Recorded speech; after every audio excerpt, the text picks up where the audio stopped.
Hey guys, welcome to Counseling Talk. I'm Juan, your host, and I'm here with Brianna. We're going to talk all about how to co-parent the right way, the healthy way. Brianna, thank you for being here. Thank you. I'm excited. Yeah, I'm excited too. And as a side note, guys, we are doing back-to-back episodes here because Brianna knows her stuff when it comes to co-parenting. And, I think sometimes it's really important that if you are in that realm of a co-parent, knowing the healthy way to have a conversation, the healthy way to do things versus a way that's going to lead to damage and destruction and hurt within a family system. Yeah, absolutely. So Brianna, tell me a little bit about your background when it comes to co-parenting and, clinician as well. Okay. So, as you all know already, I'm a marriage and family therapist. So again, very systems approach. And when we're talking about co-parenting and separation, that is an entire family system impact. So I can speak to a lot of it. I've also done some different trainings about how to kind of parent under separate roofs. Um, so I do enjoy getting to work with families and how to navigate this, because it really is about navigation and communication. Yeah. What do you normally see? Like, let's say there's just co-parents out there in the community, right? They're at Target, the ones at Walmart. Now, what would a co-parent need to know if the next step is I need to go see you? What are like symptoms, signs that things are just going in the wrong direction and we need a little bit of help navigating this road? Yeah, so you know, I don't know if there's necessarily symptoms or a big red flag that I could say or speak to, but I think it would be about, ideally, if you could come in before you even communicate a separation with your children, so that way we can start that early on of how do we communicate this. That would be like perfect world. But if that's not the case and you're already in the midst of the separation and you're trying to figure out households and all of that, once it starts to really become a juggling act, that it's always worth to step back and have that third person in the room that provides that safe, non-biased space that can talk about, well, what about this idea, or what about that, or and a very solutions approach to co-parenting. Okay. And I like that what you said earlier where, if you know you're about to be a co-parent, why not dive into some sort of structured educational format where you're able to see a counselor like Brianna get the right tools, right strategies to do this thing that more than likely you probably have never done. Yeah. And I think it's nice knowing that, if we haven't done something in life, we can't just jump in and hope that we're going to swim, but we may sink, or we can get a little bit of help. Absolutely. Yeah. In many cases, we haven't been through this experience before. And yeah, we could talk to our friends if they've been through a separation, but your experience is so unique to you and your family system that what your friend and their family did might not necessarily align with what works for you all. Yeah. Whenever you see these the families, or say the co-parents, the adults, do you ever look at communication styles, interactions that kind of stick out to you as red flags? Like, hey, that's not really going in the right direction. Yeah, so in a lot of cases, what I see and what occurs is anger and hurt. When you're going through a separation, it hurts. If you've been betrayed by the other one, it hurts. Like it just boils down to hurt, but our hurt manifests in anger. And we can talk poorly about the other person. We could curse the person out, all of this stuff because we're hurting. Yeah. And there's nothing wrong with your child seeing you hurt, but it's how we act within the hurt that we want to be very cautious of what our children, no matter what age, is exposed to, with how we communicate that hurt. Like I tell all of my clients, we're all entitled to our reactions and our emotions. What we're not entitled to is how we act within them. Yeah, I love that. It reminds me of Brene Brown. Mm-hmm. She talks a lot about, if you're not familiar with her, just do a Google search and you see her all about vulnerability. But it shows that, it's okay for us to watch a funny movie and laugh, right? And be really happy. And it's okay for us to cry because someone close to us is hurt or has passed. All of those are healthy, okay reactions, right? We'll keep it simple psychology.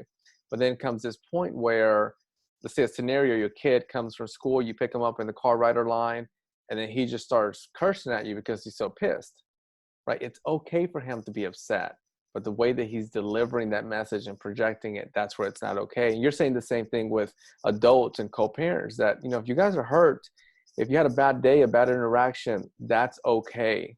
It's just not being able to, or it's not okay to project it out on the other person. And then I assume too, especially not in front of the kids.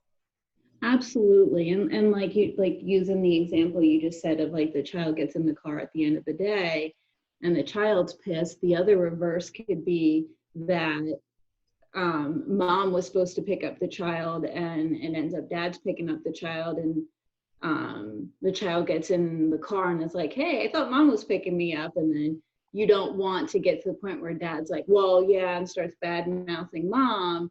Mom was supposed to, but et cetera, that just leave it as, yeah, well, plans changed. Here I am. Hop on in. Yeah, I love that. I think because sometimes, in those interactions, we'll see that maybe the parent is hurt. Dad's in the car and he's so excited, right? He's just excited, cheerful to see his child, his son. Son comes in and he's like, where's mom?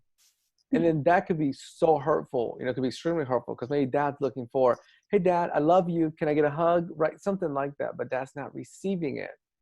Yeah. And in that moment, what really sticks out to me, I think you said this earlier, is taking a step back as a parent and going, I love my child. I love my son. I want them to have the healthiest things in life. And it's awesome that my child gets in the car and asks about a parent. Yeah. Right? May not have asked about me, but still it shows the level of respect, kindness that he's able to ask about one of us. Yeah, absolutely. And I always work with my parents in a sense of, you don't need to paint a picture of who the other parent is for your child. I like that. Yeah, I mean, and one, as they grow up, they'll see and have their own experiences with that individual parent. And you want to have that door open. So even if the child, like if it's your weekend and the child's talking about something that made them uncomfortable at the other house, you want that door open for them to be able to discuss that with you. But the best way to keep that door open is to not flip out. Like, I'm going to call your mother, or I'm going to call your father right now. I can't believe this, da da da da da. Just stay present with the child. Hey, so what's going on? Mm-hmm. And then if it's a conversation you need to have with the other parent, that's where your co-parenting kicks in. Hey, so Billy told me this was going on. I just wanted to check in. Is there something I can do to help that's making me uncomfortable hearing these things? And maybe get the bigger picture, because maybe Billy gave you an isolated, pinpointed 5-minute thing that has been going on for months now, or something like that, that you try to, I leave it, I term it in a lot of cases of saving face. Save face to the other parent, because the child needs to be able to respect each of the parents. So save face.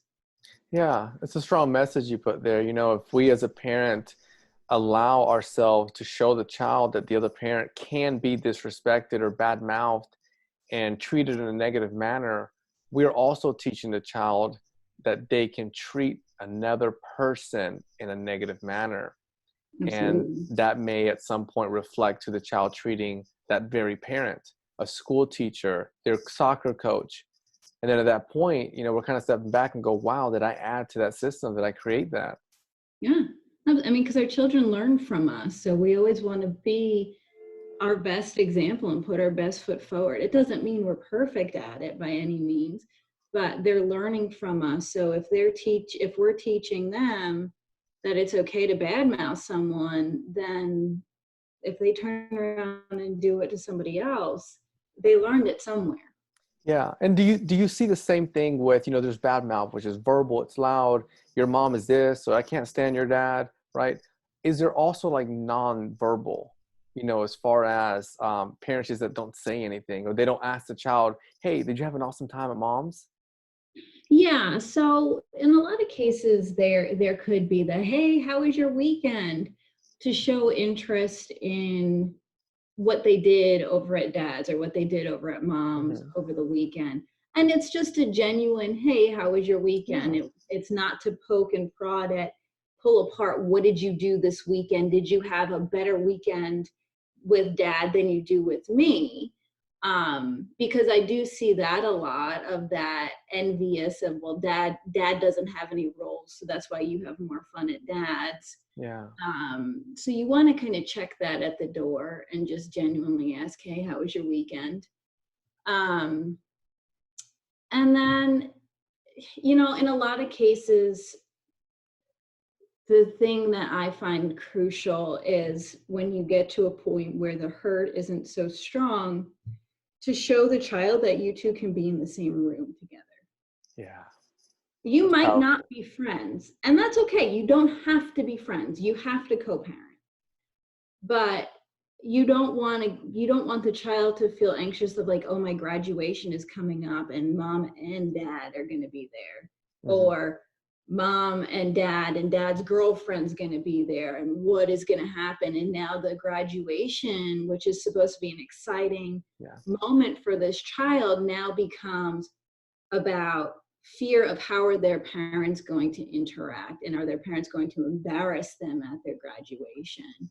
Yeah. So finding a space where you two can be together and be civil Hmm. is a crucial thing. So that way events for the child stay events about the child. And even when they're no longer children, and they have like their weddings or some other Hmm. big ceremonies, you don't want to take away from that because you can't get along with the parent of your child. Yeah. And even as you're saying that, like, I acknowledge that that's a journey. I acknowledge that SHIT is not easy, right? Yeah. It reminds me of this conference I sat in, and there was this clinician that worked with co-parents, and he would ask parents, he would say, listen, mom or dad, whichever parent, do you want your child to have an awesome time at their graduation? Every parent's like, yes. Do you want your child to have an awesome time at their birthday? Every parent is like, yes. And then he's like, that's beautiful because you and the other co-parent want the same thing. Then comes in part number two, which is it's the hard part. And it's just what you were saying. Child's got graduation, but child's there trying to graduate and have an amazing time, but they're so worried. Is mom going to get along with dad? Are they going to fight? Is girlfriend going to be there? Is she going to be pissed at this one? Yeah. And then if we take a step back and we go, hey, the answer was yes, I want my child to have an amazing time. Then that means that answer needs to be the foundation that guides me to managing everything, right? Yeah. Yeah, I Yeah. love It's that. it, and I tell my parents when I'm working with them, to be quite blunt, I'm like, look, you got to check your crap at the door for your kid. That's what it Hmm. comes down to. Yeah, that's amazing, Brianna. You know your stuff when it comes to working with co-parents. If there are parents out there and they know that they're about to go into that pool of co-parenting, or they're already in the pool and they notice that sometimes they use their kids as messengers, sometimes their anger just takes control, and they're like, I need a little bit of help because my answer is yes when it comes to, do I love my child? Do I want a healthy life? How can they contact you? So you can always feel free to call me at 336-908-3927. And you can visit my Facebook page or my website. My company's name is Irenic Therapy, IRENIC Therapy. So the website's irenictherapy.com. And I would love to get to work with you all to figure out next best steps. Yeah, awesome. It's been amazing having you on here. Thank you so much. You're very welcome. It was great to talk. All right, bye.